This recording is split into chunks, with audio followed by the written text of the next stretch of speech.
Hi guys! Welcome back to our YouTube channel. Please don't forget to like, share, and subscribe para lagi kayong updated sa mga video na i-upload ko sa aming YouTube channel. Isang magandang araw po sa ating lahat, lalong-lalo na sa lahat ng ating mga lolo at lola dito sa ating bansa. Isang napakagandang balita po sa ating mga lolo at lola para sa ating mga senior citizens na hindi kayang magpa-medical at bumili ng kanilang mga maintenance na gamot. Ito na ang sagot dahil may libre ng medical examination para sa lahat ng ating mga senior. Ating alamin kung ano-ano nga ba ito at kung paano makakapag-avail ang ating mga senior.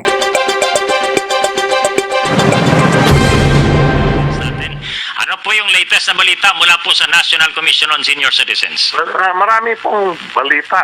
At ang unang gusto kong ipaabot sa mga senior citizens, all the citizenry is, we hope that we will really give so much strength sa sinabing the senior citizens are pillars in nation building, since we hope that our senior citizens will organize themselves so much so that they can help not only our families and cities but the whole country. But having said that, we want our senior citizens not only to be productive but also to be healthy. To be productive is really an emotional and passionate issue, but to be healthy is a necessity. Yes. So there are opportunities that the senior citizens have sang nagligad nga buwan, a month ago. President Bongbong Marcos gave 43 billion to the PhilHealth. 43 billion for all senior citizens to have free regular medical examination.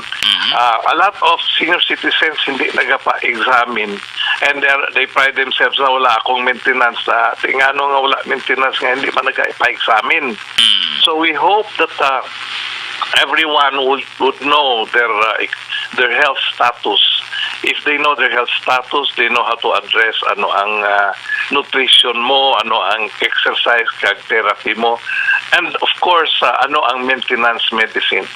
I'm happy to learn that Mayor Jerry Treñas is building a laboratory for the city of Iloilo, and I hope that the province as well as all the other areas will also have their laboratory, because the laboratory is a basic necessity in determining health care and the health situation.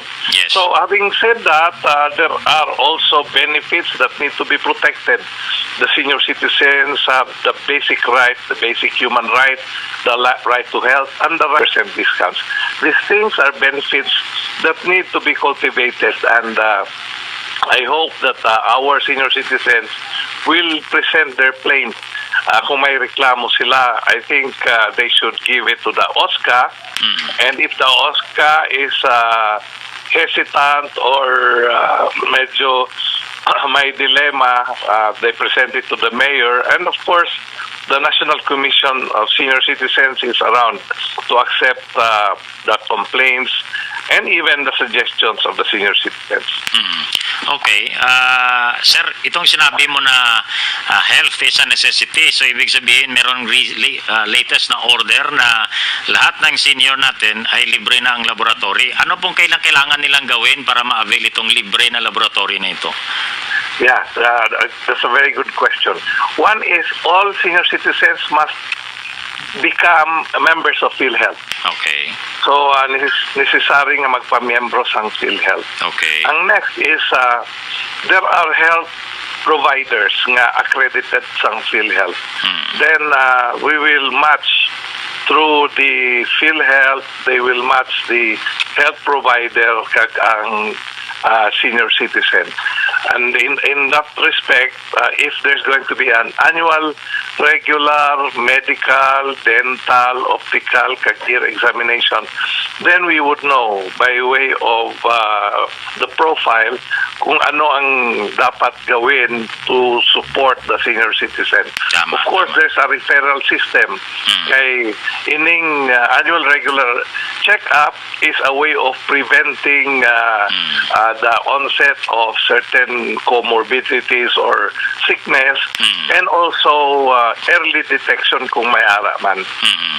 At saka, ang good side, pag nag-avail nito yung mga senior natin, ma-profile natin kung ano yung common na mga sakit nila, then probably, balang araw, we can come up with an order na itong mga line of services sa mga sickness na ito, na mostly tumatama sa ating mga matatanda, sa mga senior natin, ay malibre na rin.